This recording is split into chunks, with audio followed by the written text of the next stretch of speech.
Hey guys, welcome back. So in this video I'm going to show you how to screen record on DJI RC2.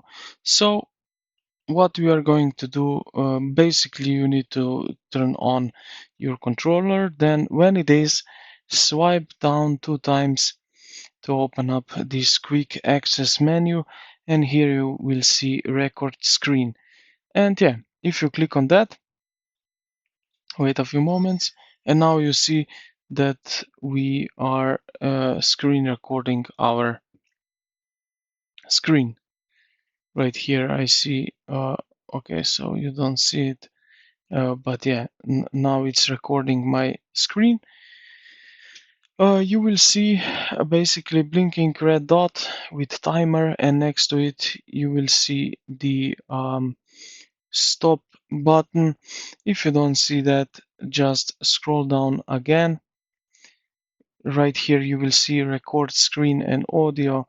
If you click on it, something needs to happen. Okay, it's not.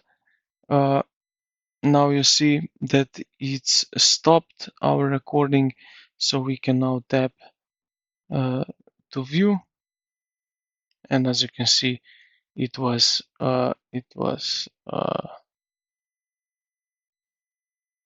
recording